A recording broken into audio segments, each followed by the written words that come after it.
사람은 누구나 인정받고 싶은 욕구가 있습니다. 그것 자체는 당연합니다. 열심히 일하는데도 인정받지 못하면 얼마나 속이 상하겠습니까? 그런데 인정받고자 하는 일이 지나치거나 교만해지면은 그것은 공동체에 해를 끼칠 수가 있습니다.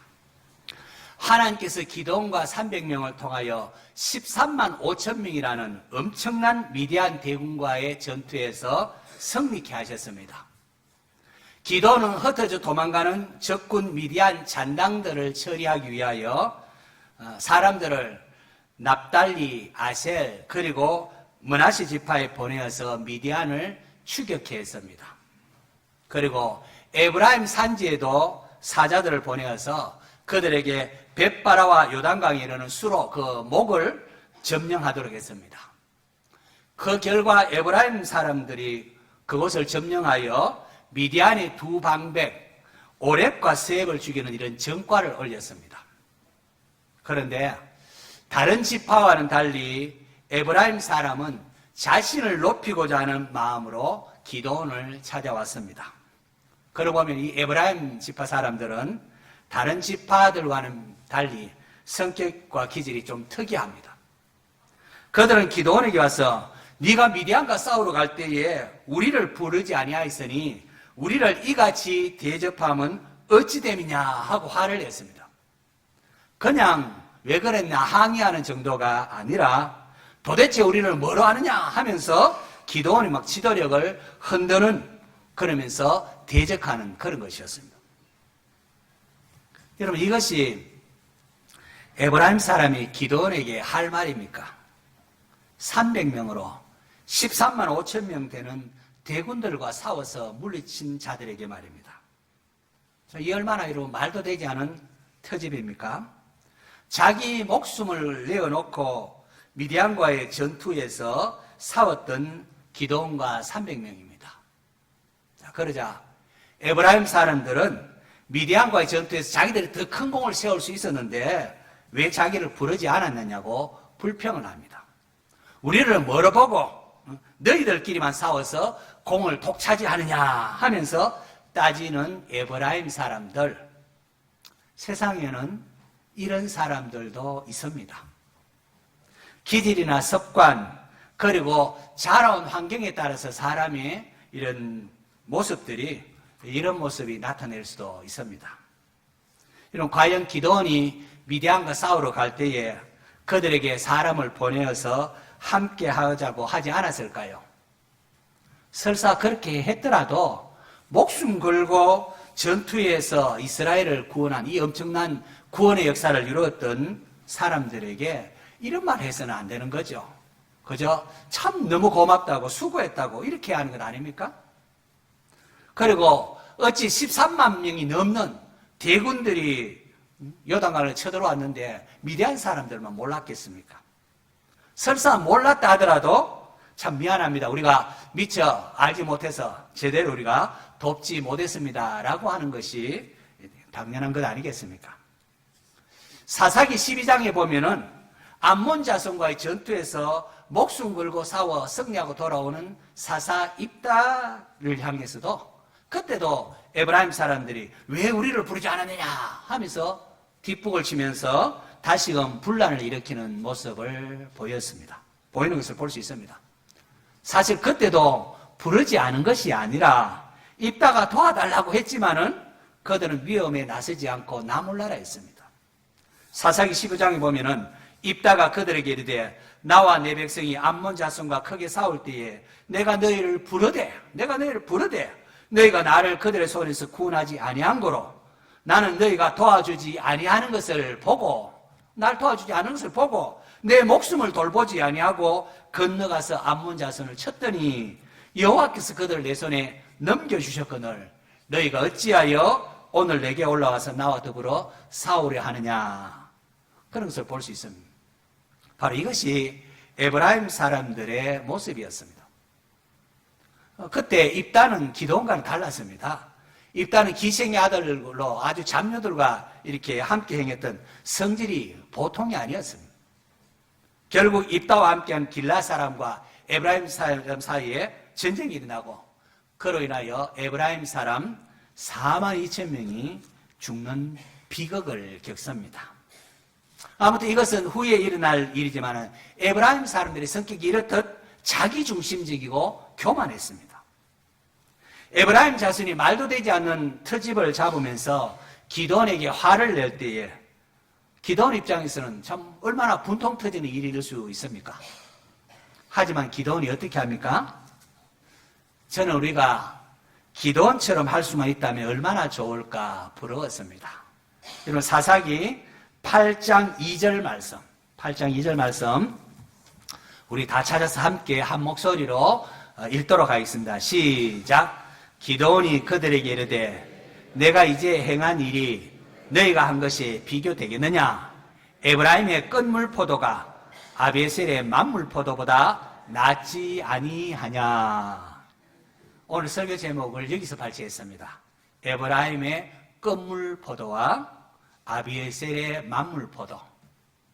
여러분 끝물 포도 아십니까? 끝물 포도는 포도 농사 다 끝내고 포도알이 듬성듬성 남아있고 또 말라서 쭈그러지는 이런 상품 가치가 별로 없는 그런 포도입니다. 반면에 만물 포도는 이제 농사한 것 중에 제일 좋은 것을 따서 상품 가치가 아주 좋은 그런 포도입니다. 그런데 에브라임의 쭈구렁텅이 그 끝물 포도라 할지라도 기드온이 속한 아비에셀의 만물 포도, 가장 좋은 포도보다 더 낫다고 합니다. 이게 무슨 말일까요? 에브라임 사람이 전쟁 후반에 미디안의 두 방백 오렙과 세heb을 사로잡아 죽인 일이 그렇게 전가 올린 것이 기드온이 미디안과의 첫 전투에서 거둔 승리보다 더 대단한 일이라고, 더 큰 일을 했다는 겁니다. 기드온은 미디안과의 전투의 공을 에브라임 사람, 너희들이 더 큰 일을 했다고 이렇게 에브라임 사람에게 공을 돌리고 있는 겁니다. 기드온은 에브라임 사람들 왜 우리를 부르지 않았느냐 할 때에 그들과 다투지 않았습니다. 누가 오르냐 한번 따져보자 그렇게 하지도 않았습니다. 오히려 승리의 영광을 에브라임 지파에게 양보함으로 그들의 분노를 누그러뜨립니다. 저는 이것이 기드온의 신앙이라고 생각을 합니다. 여러분 300명으로 13만 5천 명이 되는 어마어마한 대군을 격파하고 승리했습니다. 너무 큰 승리고 세계 전쟁사의 가장 놀라운 사건입니다. 이쯤 되면은 기드온 눈에 보이는 게 있겠습니까? 어떻게 남은 잔당 몇 명 처리한 것하고 300명으로 13만 5천 명 대군들과 싸워서 물리친 것하고 비교가 되겠습니까? 하지만 기드온은 기꺼이 자신을 낮추면서 에브라임 사람들을 세워줍니다. 에브라임 사람들이 억지를 쓰고 교만하기는 했지만 그래도 이스라엘을 위하여 싸웠다는 것을 간과하지 않았던 겁니다. 이렇듯 승리의 영광을 에브라임 사람들에게 양보하자 에브라임 사람들이 노여움이 풀렸다 그렇게 합니다. 오늘 하나님께서 찾으시는 사람 어떤 사람이겠습니까? 하나님 나라를 세우기 위하여 하나님은 오늘도 철부지나 미성숙한 사람들과 다투지 아니하고 이렇게 품을 수 있는 기드온과 같은 신앙의 사람을 찾고 계십니다.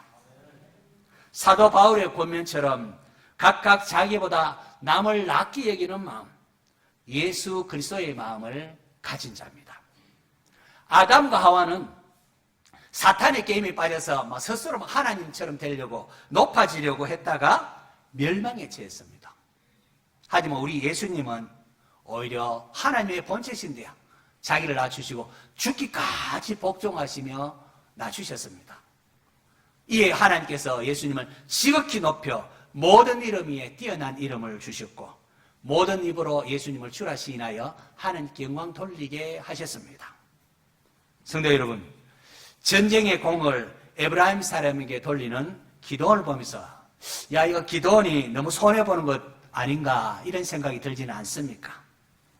하지만 여러분 내가 손해보는 것처럼 보여도 하나님의 나라가 든든히 세워진다면 이것 괜찮은 것 아닐까요? 바로 이것이 세상의 논리와 하나님 백성의 논리의 다른 점, 차이점입니다. 예수님은 제자들에게 너희는 세상의 소금이다. 너희는 세상의 빛이다. 라고 했습니다. 빛과 소금의 역할을 어떻게 감당합니까? 자신이 타들어가면서 세상을 밝히는 것이 빛이고 자신이 녹음으로 부패를 방지하는 것이 소금입니다. 저는 이러한 목사가 되고 싶고 우리 성도들을 이러한 성도들로 세우고 싶습니다. 왜냐하면 바로 이것이 성경이 말하는 그리스도를 닮아가는 모습이기 때문입니다. 그리고 여러분, 이것이 손해보는 게 아닙니다. 손해보는 것이 아니라 하늘의 보화를 쌓는 거고 진짜로 지혜로운 사람들입니다. 사랑하는 성도 여러분, 참 우리가 혼탁한 시대를 살고 있습니다. 이 혼탁한 시대에 하나님 기뻐하시는 아름다운 교회, 정말로 교회다운 교회를 만들어 가고 싶지 않습니까? 이러한 교회를 만들기 위하여 우리는 함께 힘을 모아야 합니다. 안타깝게도 교회 내에서도 성격이 별난 사람들이 종종 있습니다. 그들로 인하여 함께 생활하다 보면 좀 마음의 상처가 입기도 합니다. 하지만은 에브라임의 껌물포도가 아비에셀의 만물포도보다 낫지 아니하냐 하면서 그들을 끌어안았던 기도원을 생각하십시오. 적과 싸워야 되지 자기들끼리 싸우면 어떻게 되겠습니까? 우리가 진정 주님의 일을 올바로 하려고 하면, 참되게 헌신하려고 하면 자기의 자존심을 자꾸 내세워서는 안 됩니다. 바울이 자기를 시기하면서 그런 마음으로 주의 일을 하는 자들 향하여 그러면 무엇이냐? 거칠애로 하나 참으로 하나 무슨 방도를 하든지 전파되는 것은 그리스도니 이로써 나는 기뻐하고 또한 기뻐하리라 그렇게 했습니다. 내가 인정받고 높아지는 것이 아니라 오직 그리스도가 전파되고 그리스도가 존귀되기를 바라는 이 사도 바울의 마음, 바로 이러한 성숙한 성도 되었으면 좋겠습니다. 만약 기도원이 에브라임의 사람 말이 왜 터집이냐 하면서 그들과 싸웠다면 어떻게 될까요? 미디안 동맹국 13만 5천 명이 있지만 그들이 자기끼리 싸우니까 완전히 자기들끼리 전멸하지 않습니까? 만약에 기도원도 에브라임 사람과 어떻게 이럴 수 있냐면 서로 싸웠다면 함께 하나님 나라를 세워야 할 에브라임 지파의 많은 사람들을 잃고 말았을 것입니다. 기도원은 그렇게 하지 않았습니다. 오히려 자신의 체면, 명예 다 내려놓고 에브라임을 대우해 줬습니다. 오늘 우리가 싸우는 영적 전쟁도 마찬가지입니다. 우리가 싸워야 할 적이 교회 내 김집사, 박집사 이런 게 아닙니다.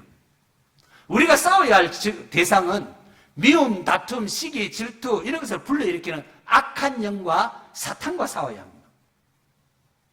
하나님 나라를 위하여 교회가 함께 전도하고 선교하고 구제하고 봉사하고 교육하는 일에 힘써야 합니다.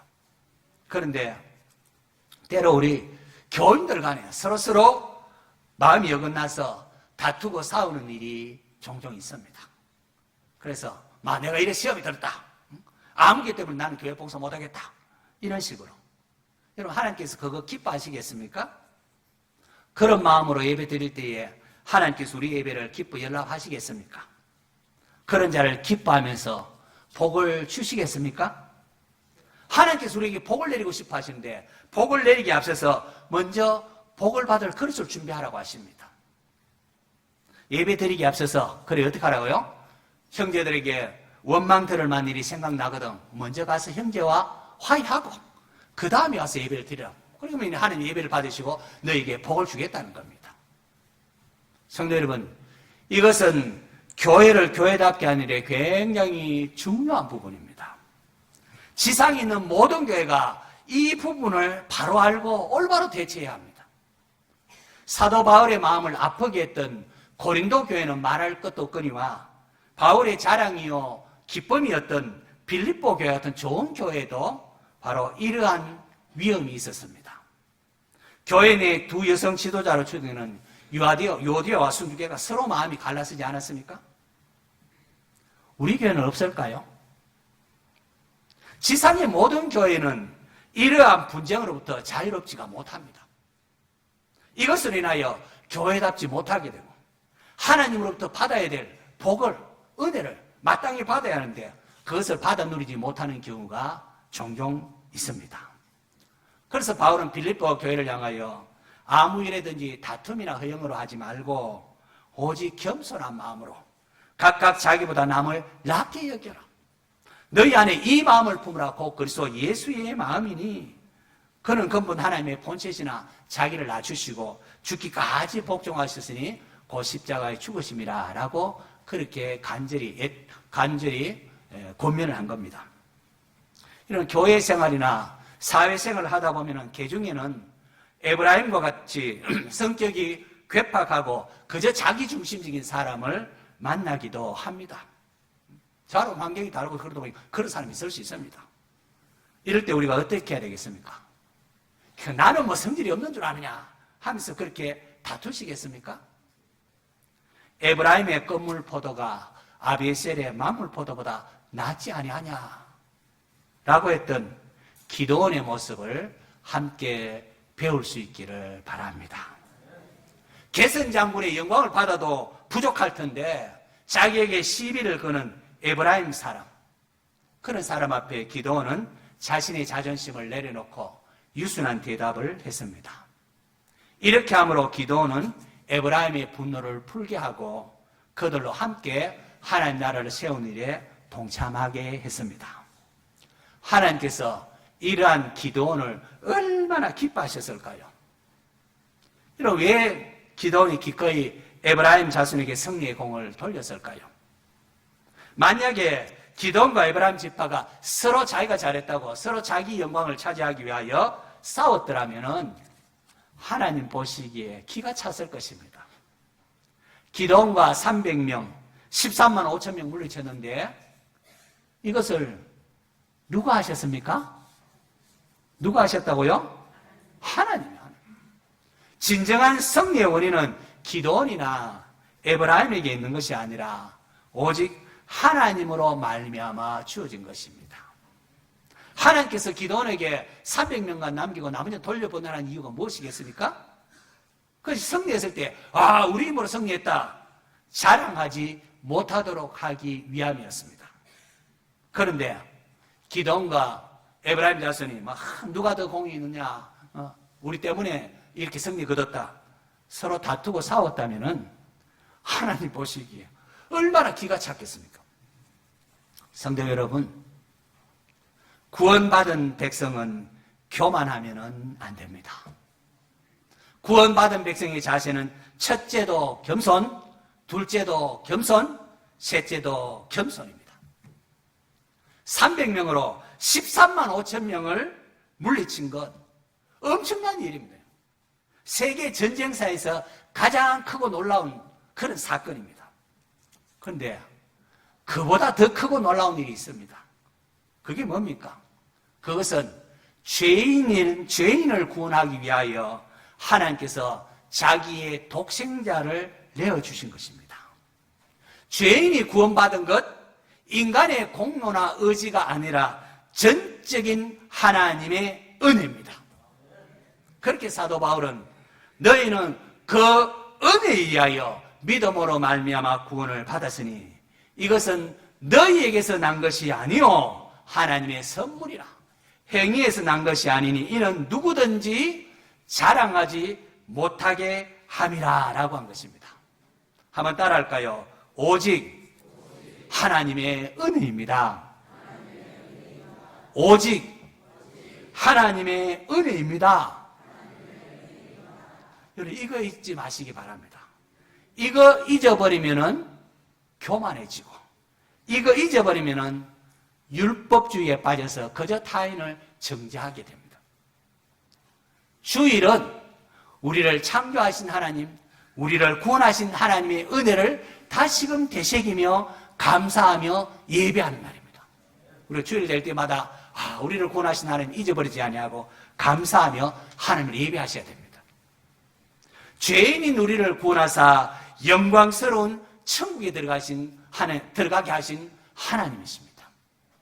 그런데 거기에는 갈보리 언덕 십자가에서 자기를 낮추시며 죽기까지 복종하신 예수 그리스도의 보혈이 있습니다. 마땅히 존경받아야 되고 마땅히 영광받아야 할 주님께서 자기를 낮추시며 죽기까지 복종하신 예수 그리스도의 보혈로 인하여 우리가 구원함 받게 되고 천국 백성 된 것입니다. 그런데도 나를 높이려고 하면 되겠습니까? 서로 인정받으려고 자기가 높아지려고 다투거나 싸우면 되겠습니까? 여러분? 사랑하는 성도 여러분, 에브라임의 끝물 포도가 아비에셀의 만물 포도보다 낫지 아니하냐라고 했던 기도원의 유순한 대답 속에 신앙생활의 원리를 찾으시기 바랍니다. 교회를 섬길 때에, 하나님 나라를 세울 때에 이러한 마음으로 섬기십시오. 기도원이 자기를 낮추며 에브라임 자손을 인정하며 높여줬을 때에 하나님께서 그를 어떻게 하셨습니까? 하나님께서 이러한 기도원을 기뻐하셨고, 성경에 보니까 기도원이 사는 40년 동안에 그 땅이 샬롬 평안하였더라고요. 기도원이 사는 40년 동안. 기도원도 부족함이 있었습니다. 부족함이 있지만 그래도 기도원이 행한 일을 하나님께서 기억하시고 하나님께서 인정하시고 기도원이 사는 날 동안 그 땅에 평안을 주셨습니다. 나를 높이고자 할 것이 아니라 오직 하나님 나라를 세워나가기를 원하는 성도가 되시기를 바랍니다. 바로 그러할 때 하나님께서 여러분을 통하여 여호와 샬롬 평강이 임하게 하는 겁니다. 교회 내에 그러한 사람들로 인하여 교회가 평안하게 되는 겁니다. 안 그러면 하나님 마땅히 우리가 받아야 되고 하나님 주시고자 하는 복을 받아 누리지 못하고 교회답지 못하고 그렇게 되는 겁니다. 우리 오늘 예배에 참석한 우리 성도님, 여러분들이 이 기도원처럼 에브라임의 끝물 포도가 아비에셀의 만물 포도보다 낫지 아니하냐 그런 모습을 보일 수 있기를 바랍니다. 그럴 때에 하나님께서 여러분의 가정과 우리 교회와 우리가 사는 원주시와 이 나라의 민족에 여호와 샬롬 평강을 주실 것입니다. 이러한 은혜가 있기를 축원합니다.